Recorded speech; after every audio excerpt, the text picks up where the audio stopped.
Olá, façamos hoje a leitura do capítulo 8 do livro de Isaías da Bíblia Sagrada. Essa palavra maravilhosa, essa palavra maravilhosíssima. Essa palavra aqui está escrito na própria palavra que ela é mais penetrante do que a espada de dois gumes. Quem pensaria em uma frase dessa? Bem, então só o nosso Deus mesmo, só o Espírito Santo é que pode nos dar a revelação dessa. Então vamos orar, não é isso? Por esse momento tão especial, tão maravilhoso. Senhor Deus, nosso Pai, nós te agradecemos pelo privilégio, Senhor, de mais uma vez poder ler a sua palavra, que é viva e eficaz. Oh, Senhor, muito obrigado, obrigadíssima, como dizem os portugueses. Senhor, que todas as pessoas que por acaso vão assistir este vídeo, em qualquer lugar, em qualquer tempo, em qualquer oportunidade, que elas possam receber Jesus como Senhor e Salvador de suas vidas, possam se converter ao cristianismo, se arrepender dos seus pecados, confessar os seus pecados, procurar uma igreja evangélica, se batizar nas águas e passar a trabalhar para o Senhor Jesus. Porque o Senhor Jesus é a melhor porção dessa vida. Trabalhar para o Senhor Jesus é a melhor porção dessa vida. Então, só nos resta agradecer. Bem, vamos ver o que é que tem aqui de maravilhoso na palavra de Deus com relação ao capítulo 8 de Isaías. Claro que a experiência ela é muito enriquecedora, com certeza. É uma experiência que vai acrescentar muito na nossa vida espiritual. Não tenho a mínima dúvida disso. Isaías 8. A ruína dos reinos de Israel e da Síria. Isaías 8:1. Disse-me também o Senhor, toma um grande volume e escreve nele um estilo de homem. Isaías, continua no 8. Apressando-se ao despojo, apressou-se à pressa. Isaías 8:2. Deixa eu repetir Isaías 8:1.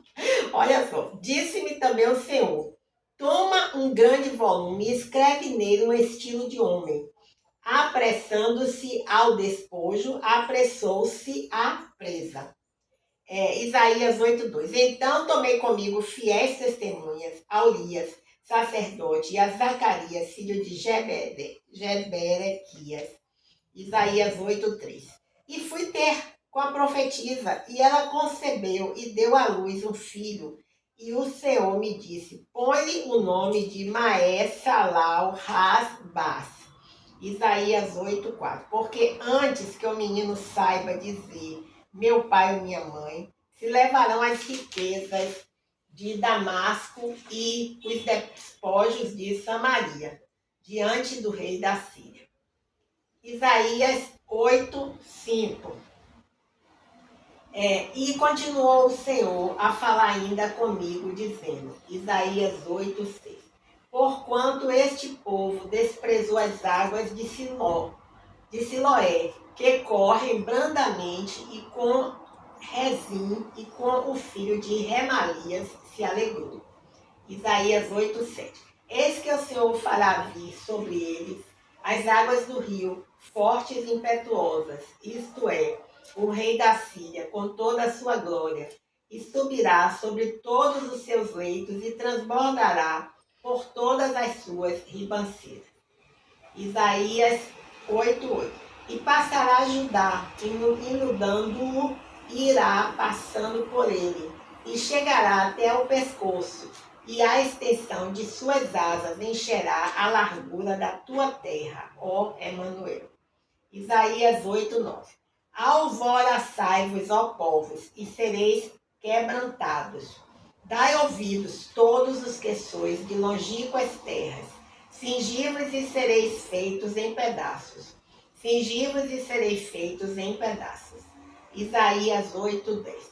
Tomai juntamente conselho, e ele será dissipado. Dizei a palavra, e ela não subsistirá, porque Deus é conosco.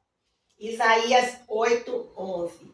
Porque assim o Senhor me disse, com uma forte mão, e me ensinou que não andasse pelo caminho deste povo, dizendo, Isaías 8:12. Não chameis conjuração a tudo quanto este povo chama conjuração. E não temais o seu temor, nem tampouco vos assenhoreis. Isaías 8:3. Ao Senhor dos Exércitos, a Ele santificai, e seja Ele o vosso temor, e seja Ele o vosso assombro. Isaías 8:14. Então, ele vos será santuário, mas servirá de pedra de tropeço e de rocha de escândalo às duas casas de Israel, de laço e rede aos moradores de Jerusalém. Isaías 8:15. E muitos dentre eles tropeçarão e cairão, e serão quebrantados, e enlaçados e presos. Isaías 8:16. Liga o testemunho e sela a lei entre os meus discípulos. Isaías 8:17. E esperei o Senhor, que esconde o rosto da casa de Jacó, e a ele aguardarei. Isaías 8:18. Eis-me aqui com os filhos que me deu o Senhor, como sinais e maravilhas em Israel, da parte do Senhor dos Exércitos, que habita no monte de Sião. Isaías 8:19. Quando vos disserem, consultai os que têm espíritos familiares e os adivinhos, que chilreiam e murmuram entre dentes. Não recorrerá um povo a seu Deus? A favor dos vivos, interrogar-se-ão aos mortos? Isaías 8:20. À lei e ao testemunho. Se eles não falarem segundo esta palavra, nunca verão a alva. Isaías 8:21. E passarão pela terra, duramente oprimidos e famintos. E será que, tendo fome e enfurecendo-se, então amaldiçoarão ao seu rei e ao seu Deus, olhando para cima. Isaías 8:28. E olhando para a terra, eis que haverá angústia e escuridão, e serão entenebrecidos com ânsias e arrastados para a escuridão. Bem, então, concluímos a leitura do capítulo 8 do livro de Isaías, da Bíblia Sagrada. O nosso segundo momento nesse devocional que eu procuro fazer, nós vamos ler os principais comentários que existem sobre o capítulo 8. O livro de Isaías é um livro muito difícil de ser compreendido. Então, tem aqui alguns comentários que ajudam a compreensão. Os autores aqui dizem que entre o versículo 1 a 4 existe o seguinte comentário. Capítulo 8, versículo de 1 a 4. A esposa de Isaías é chamada de profetisa, apesar do texto não especificar o motivo dessa designação. É possível que seja identificada desse modo por ser a esposa de um profeta, ou porque, como mãe de filhos com nomes proféticos, participou da proclamação da mensagem de Deus. Esta última explicação parece menos provável, uma vez que não existe nenhuma outra corroboração textual. O filho de Isaías, Maé Salal Hasbaz, rápido, despoja presa segura. Era um sermão ambulante, anunciando que o julgamento estava a caminho. Seu nome também tinha um tom de julgamento. A profecia se cumpriu em 732 a.C., quando Damasco, a capital da Síria, foi tomada pelos assírios, e em 722 a.C., quando Samaria, a capital de Israel, o reino do norte, também foi conquistada pela Assíria. Versículo 4. Vejamos agora o próximo comentário que existe com relação ao capítulo 8 do livro de Isaías. Diz assim: entre 11 e 15, comentário diz: Deus é descrito como um santuário, como pedra de tropeço. Para aqueles que... diz que no versículo 14, essa expressão. Para aqueles que o temiam, com reverência, ele seria um santuário. Para aqueles que temiam os homens e rejeitavam o Senhor, eles seriam uma pedra de tropeço, um laço e uma armadilha. Verdade. Toda mulher pode escolher como responderá à revelação de Deus, mas cada uma é responsável pelas consequências de sua escolha. Nenhuma vitória é possível sem fé. Graças a Deus, para aquelas que creem. Essa frase aqui é maravilhosa. Eu faço questão de reler. Diz assim: nenhuma vitória é possível sem fé. Glória a Deus, aleluia. Muito bom, muito bom. Essa palavra é maravilhosa, essa palavra é maravilhosíssima. E aqui em Malaquias, no capítulo 3, versículo 16, diz assim, ó, então vereis outra vez a diferença entre o justo e o ímpio, entre o que serve a Deus e o que não serve. Olha que coisa maravilhosíssima. Muito bom, realmente. Agora vamos partir para aquele terceiro momento. No terceiro momento, nós vamos ler aqui na Bíblia da Mulher, segundo o coração de Deus, uma outra versão. A devocional de Elizabeth George. Cada dia tem uma maravilhosa. A de hoje tem a devocional que eu vou ler hoje, escrita pela irmã Elizabeth George. Ela está na página aqui 194 dessa Bíblia. O título é Olhando para Jesus. Só lendo o título, já não tem nem necessidade de ler o texto, porque já disse tudo. Mas assim mesmo nós vamos ler, porque eu sei que vai acrescentar muito mais. E você, está olhando para Jesus? Há uns anos atrás, estava amanhecendo o dia, mais ou menos umas 4 horas da manhã. E Jesus vai andando em cima das águas, em direção ao barco. E quando ele se aproxima, os discípulos ficam assustados. Pensam que é um fantasma. Mas como Jesus conhece o nosso coração, Jesus diz, não tenham medo, sou eu. Não se trata de um fantasma. E aí quando eles viram que realmente era Jesus, eles ficaram estarrecidos. A Bíblia não menciona se nenhum outro se manifestou. Mas os discípulos estavam ali, um deles era Pedro. E Pedro disse, Senhor, ele pensou, não vou perder essa oportunidade não. Senhor, se é o Senhor que está aí, mesmo ensine-me a andar sobre as águas. O que Jesus poderia ter dito? Jesus poderia ter feito assim, Pedro, espere aí no barco, que eu vou até aí, vou pegar você, tirar você do barco, colocar você em cima da água e lhe ensinar como é que anda sobre as águas. É isso? No laboratório, a gente pode fazer uma agulha flutuar na superfície d'água devido à tensão superficial. Mas não sabemos como Jesus conseguiu andar sobre as águas. Mas o fato é que ele andou. E aí Pedro, quando viu aquela voz, ele não teve dúvida. Quando ele viu aquele comando, ele não teve dúvida. Ele tirou o pé do barco e colocou o pé em cima da água.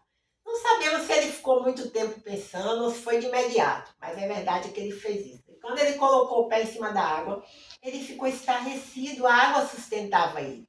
E ele começou a dar alguns passos ali, olhando para Jesus, dando alguns passos e olhando para Jesus. Só que, aí aqui, olhando para Jesus, por isso que eu me lembrei dessa passagem bíblica.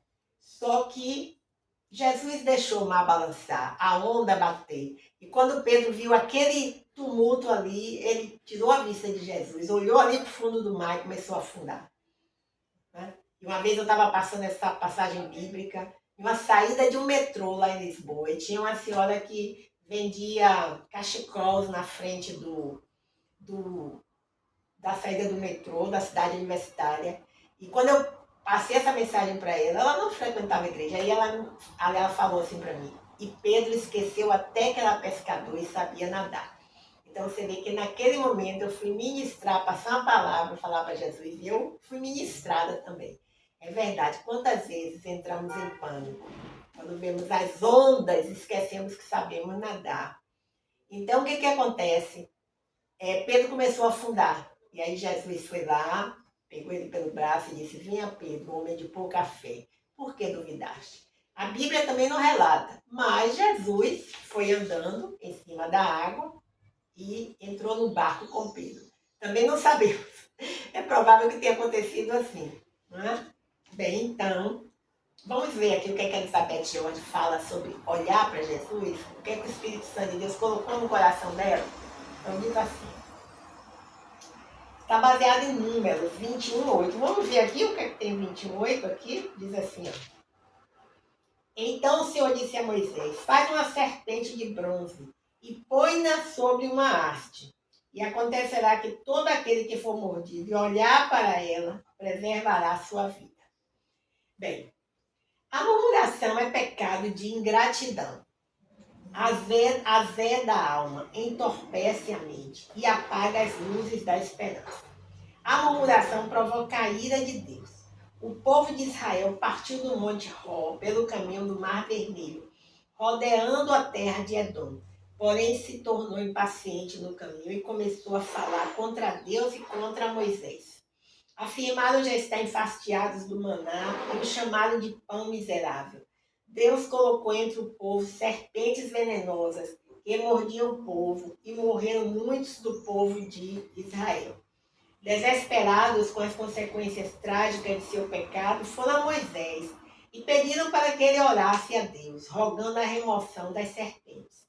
Moisés clamou ao Senhor e Deus lhe respondeu, dizendo, faz uma serpente de bronze e põe-na sobre uma haste, e acontecerá que todo aquele que for mordido e olhar para ela preservará a sua vida.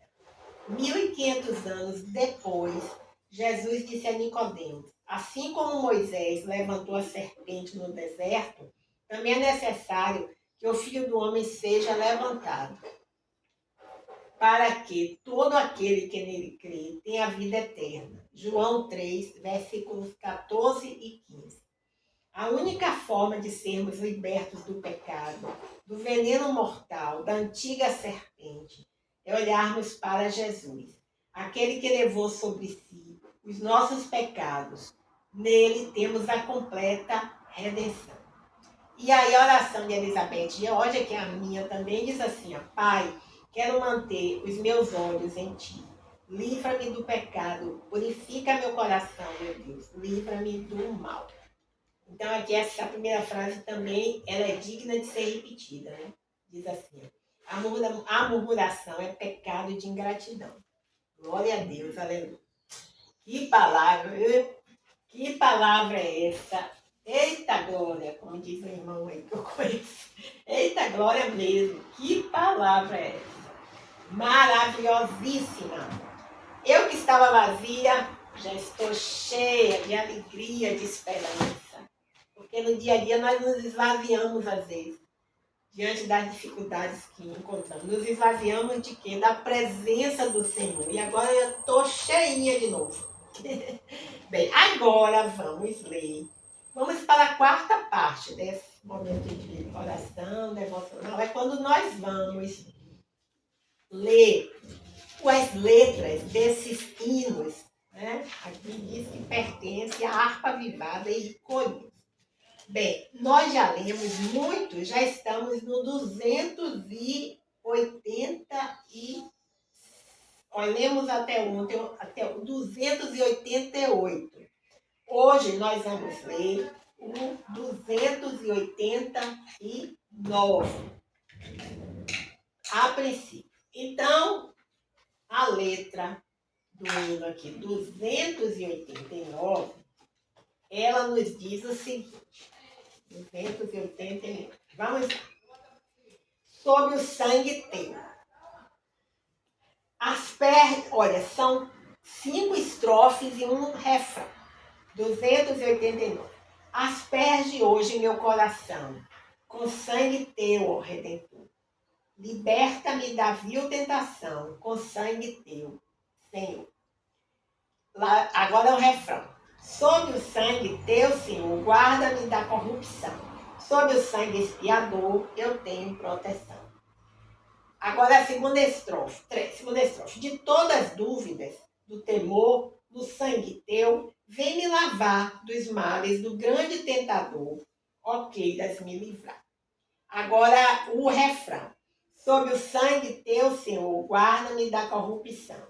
Sob o sangue expiador, eu tenho proteção. 3. Refúgio acha o pecador no sangue teu. Ó meu Jesus, asperge-me sempre. Ó Senhor, no sangue lá na cruz. Refrão. Sob o sangue teu, Senhor, guarda-me da corrupção. Sob o sangue expiador, eu tenho proteção. 4. Ó vem, me enchendo do teu vigor, pelo manar do sangue teu, fazendo-me mais que vencedor pelo poder de Deus. Agora o refrão. Sob o sangue teu, Senhor, guarda-me da corrupção. Sob o sangue expiador, eu tenho proteção. 5. Concede-me a perfeita paz, por tua cruz e sangue teu. Com riscos dons, ó, me satisfaz e faz-me ver o céu. Assina PLM, esse autor ou autora, que pelo menos aqui ia ter uns 200 hinos compostos. A Bispa Sônia da Igreja Renascer, ela também já compôs, acho que mais de 400 músicas para o Senhor Jesus, juntamente com Renascer Praise, mas a maioria das letras e músicas são composição dela. Muito inspiradora, realmente. Muito inspirada pelo Espírito Santo, realmente. Agora vamos ver o 290. Teu Espírito vem derramar. São 5 estrofes, e parece que são 2 refrões. Aí eu não sei, porque está em negrito a segunda estrofe e também a sexta. Eu vou ler todo. Eu vou ler assim. Eu vou repetir o refrão até a quinta. E no final eu vou repetir o refrão e esse novo refrão aqui do final.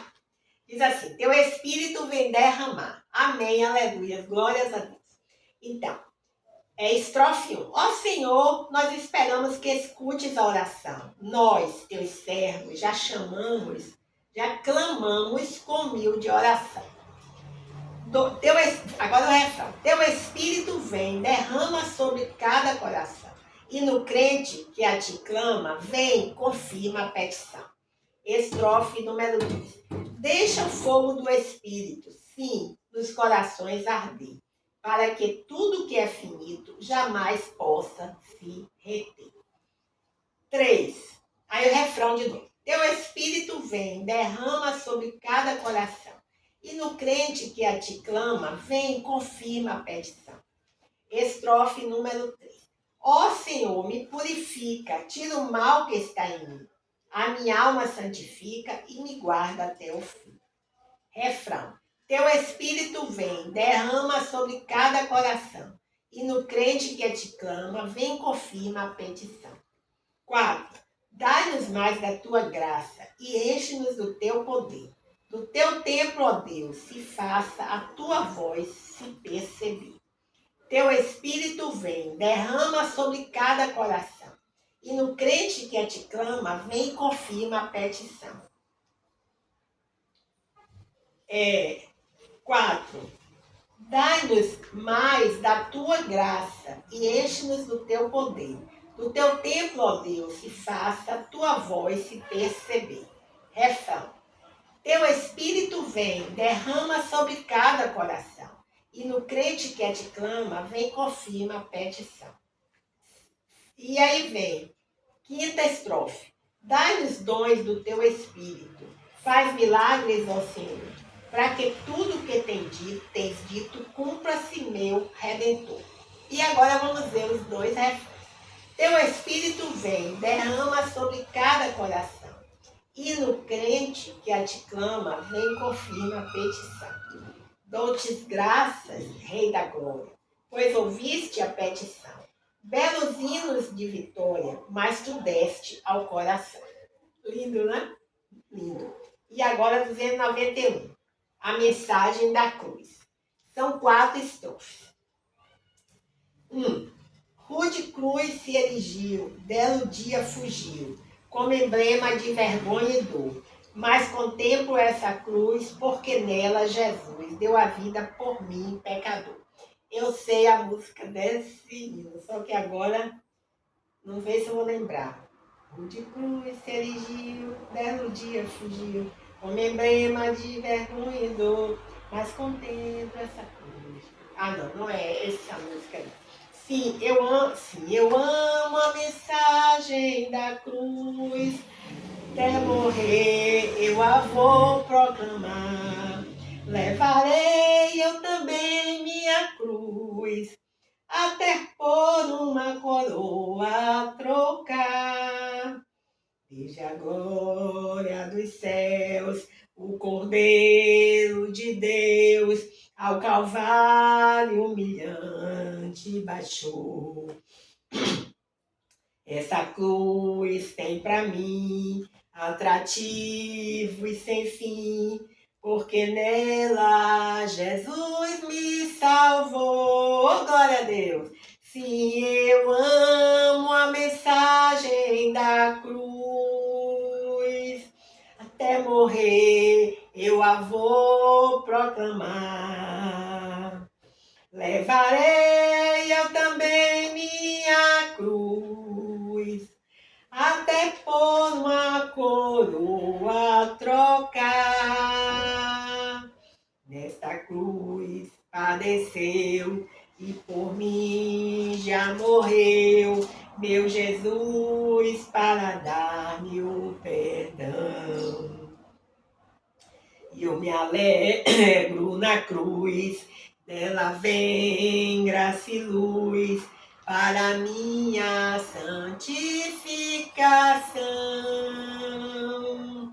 Sim, eu amo a mensagem da cruz, até morrer eu a vou proclamar.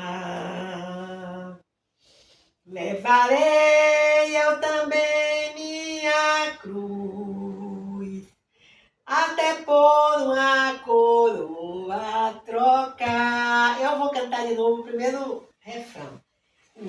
A primeira estrofe, depois, antes de cantar a quarta.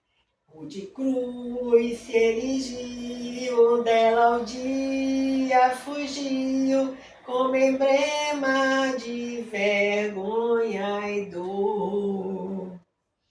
Mas contemplo essa cruz, porque nela Jesus deu a vida por mim, pecadora. Eu aqui com Jesus, sim, eu amo a mensagem da cruz. Até morrer eu a vou proclamar. Levarei eu também minha cruz, até por uma coroa trocar. Foi um presente de Deus encontrar destino aí. Agora vamos, a última estrofe. Eu aqui com Jesus, a vergonha da cruz, quero sempre levar e sofrer. Cristo vem me buscar e com ele no lar uma parte da glória hei de ter. Assina A. Sim, eu amo a mensagem da cruz, até morrer eu a vou proclamar. Levarei eu também minha cruz, até por uma coroa trocar. O que é que nós podemos dizer após esses 30 minutos que estivemos aqui? Não existe uma frase mais apropriada, mais perfeita do que essa. Obrigada, Jesus. Obrigadíssima. Sim, eu amo a mensagem da cruz. Até morrer eu a vou proclamar. Levarei eu também minha cruz, até por uma coroa trocar. Glória a Deus. aleluias.